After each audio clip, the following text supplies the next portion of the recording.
Hello, I'm Neil Morris from Authentic Caribbean Rum, and I'm joined today by John West from Emporia Brands, the UK distributor for a beautiful range of rums from the lovely small island of St Lucia in the Caribbean. So thank you for joining me, John. I think I'd like to start this talk just about hearing your perceptions of St Lucia as a country. Well, St Lucia is an absolutely beautiful country. I think number 3 holiday destination in the Caribbean after Jamaica and Barbados.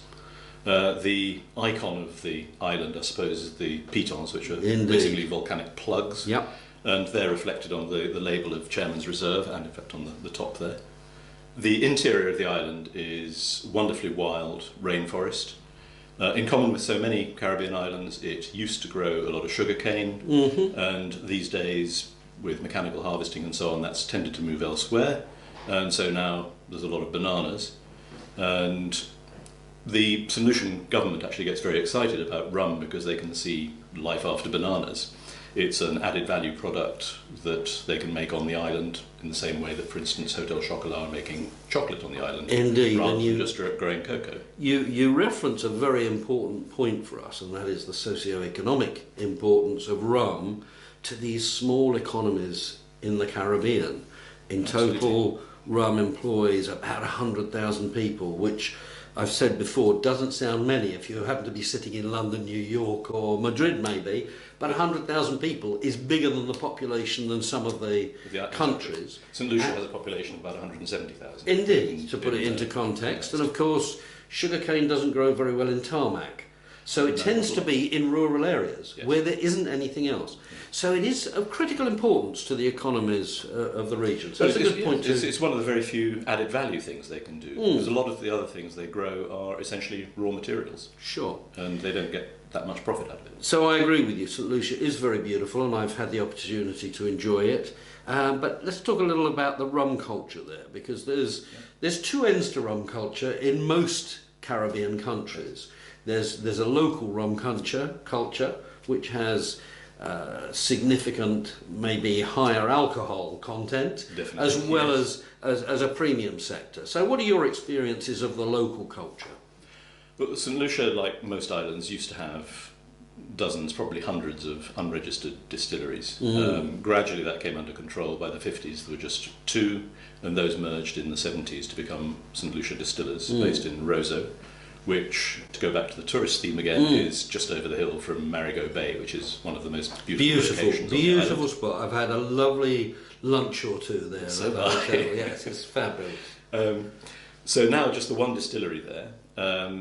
Obviously the local market is massively important to them, but for export, the late and very much lamented Laurie Barnard saw that they had to move to a different level. He was a 3rd generation distiller, and he literally travelled the world looking at how people distilled other products. He was a regular visitor to cognac, for instance. The pot stills they have there are of the bourbon style, and so he's brought all of those influences to bear. So still, yes, you've got the local rum culture. We have Denros at 80%, which comes right off the top of the column still, and right the way through to the pot still rums. Having said that, column still is extremely important, and Admiral Rodney here is 100% column still. And we've got a drop in the glass that we'll come to in a moment, but I will just share for you, or with you for a moment, about Laurie Barnard. What a great leader he proved to be. He's sadly missed at a personal as well as an industry level. He did something fantastic with the distillery in bringing together 3 different pot stills plus the column still, and I attended a masterclass listening to him on occasion where he talked about taking off the column at 3 different levels to give this wonderful range of marks that gives you as a company huge diversity, or St Lucia Distillers as a company, great diversity. Yes, I mean, as you say, 4 stills. There's the column still, 2 John Doerr stills, and a Vendôme still. Indeed. Out of those 4 different types of still, they actually produce 8 completely different rums. That's even before they start putting those into different sorts of barrels. So the diversity of what they can produce in the way of rum is extraordinary before you even start playing around with different blends. It is fantastic, and I think everyone acknowledges that Laurie himself led that, and he was intimately involved in the blending and the development and the leadership of that business to where it is today. And I know we're going to again try one of these rums in a moment that has several accolades. Many of their rums have several accolades. So I think his legacy lives on clearly. So you brought along two rums for us to try that are both at a premium level. One, Chairman's Reserve, is certainly, I think, fairly well known in the UK because it enjoys good distribution. Yes, we introduced it about 6 years ago, and it's probably now about number 3 in the aged rum market in the UK. Fantastic. Good And distribution this is in bars, particularly London, Edinburgh, Manchester, places like that. Great. Taking a lot of bartenders over there to give them a first-hand indeed view of what goes on. the taste of the rum off the still and the like. Exactly, yes. So that's good. And I think in some ways this is such a classic rum in that it's this blend of double distilled pot still rum with column still rum, which is quintessentially Eastern Caribbean style rum, and yet it really lives well in the company of other aged spirit categories, and I don't need to name them, but Well, yes, I mean, certainly Laurie was influenced by whiskey when making it, and the casks used are American whiskey barrels, generally Jack Daniels or Buffalo Trace. But his view with it was to make the blend marry better by going back into barrel after blending for another 6 months, which is a trick he learnt from some of the Scotch whisky producers. And that's also a trick they now use on the 1931 limited edition rums that they bring out each year. indeed, and that's a useful point to reference those, because this is a continuing brand that changes the label and also changes the blend. So you're on the fourth edition just come out, and that one is probably the most different yet because it contains about 10% of cane rum rather than molasses rum. The cane comes from our 5 acres of cane fields by the distillery, which again Laurie drove the planting of. It's not exactly an economic proposition to grow 5 acres of cane, but he wanted to do it, wanted to bring back, I suppose, the history of the distillery. And as I say, about 10% of that, of the 4th edition of 1931, is cane. And I'm sure that brings with it huge body and some notes that really shine through. Some very different notes. There's a coconutty note to it, which I find really, really attractive. Interesting, and I haven't tried that one yet, but I shall make sure I knock on the door of the appropriate people in St Lucia next time I visit. So, should we just try a little of the Chairman's Reserve then and see what we think of it? So, cheers.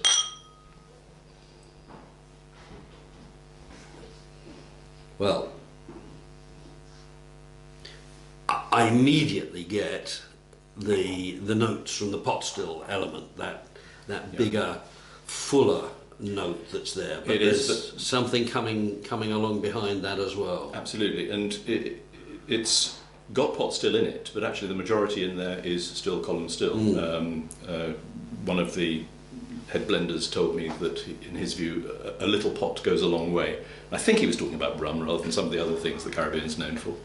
But it's only about 20% pot still, and so the base of it still is column. But as you say, taken from a lower plate, so there's much more of the congeners and character in there. Indeed, and this was the point of Laurie's masterclass, that he can get different elements with column still. Some people believe that you can only get one product from it, and it may be too pure, but Laurie very clearly demonstrates that that's not the case, and indeed I have seen other demonstrations of a little pot still going a long way to giving you more body and more breadth to the product. So yes.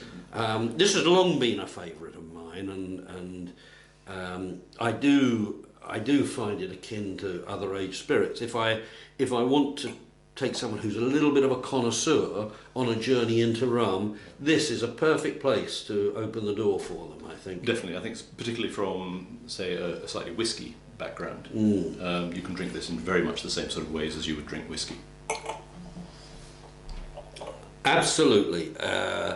The spiciness of age comes through very clearly.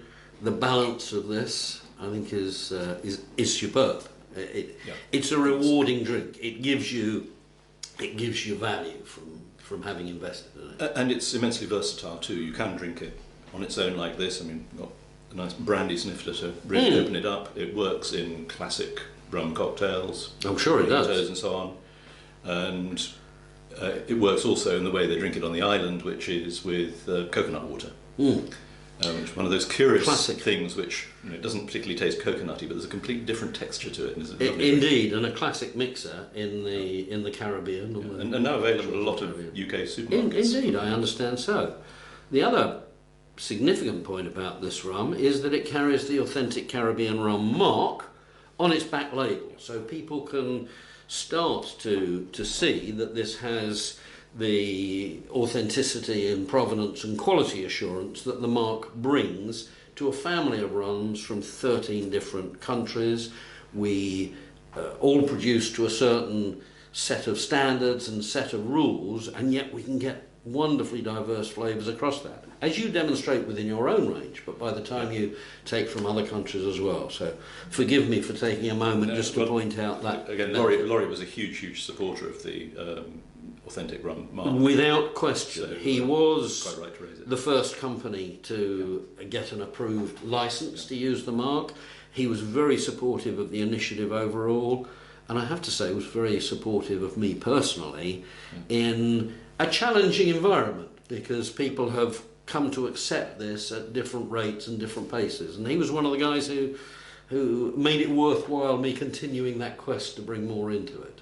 He was a voice that people listened to, so he was quiet, calm authority. Yeah, absolutely. So another rum that I'm sure he was intimately responsible for is Admiral Rodney, and as you said earlier, 100% column still rum. Column, yes. So taken from a lower plate. Yeah. So not the sort of very pure stuff that they would use, for instance, for the 80% Denros that's sold heavily on the island. And it has real character. And I have to say, again, the glass is perfect for this, because this is a real sipper. Really captures all those. Yeah. Sit down after dinner and taste a cognac or something like that. Oh, absolutely. It's not a rum I know terribly well. I have had it before, and I must say it reintroduces like an old friend that you haven't seen for a while, but you immediately can establish a rapport with. The depth of aromas in this is fantastic. Well, this is the current holder in 2015 of the Rum Trophy at the International Spirits Challenge.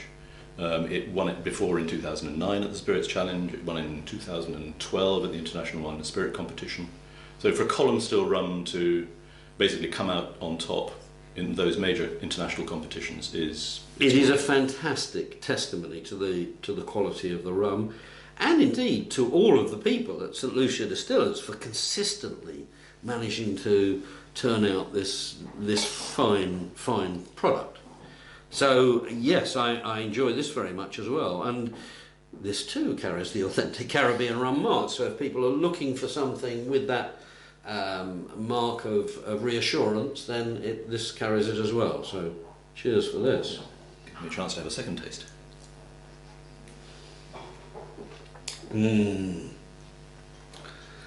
That is so broad.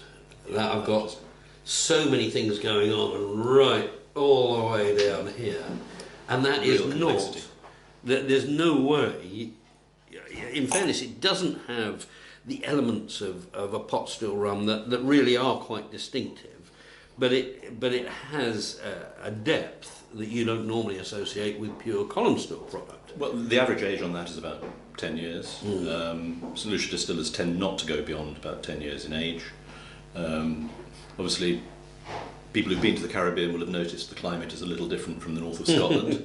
Indeed. And about 3 times quicker aging in barrel. Indeed. And so there's no need to go very far, and that's why, in fact, none of the St Lucia Distillers rums carry an age statement.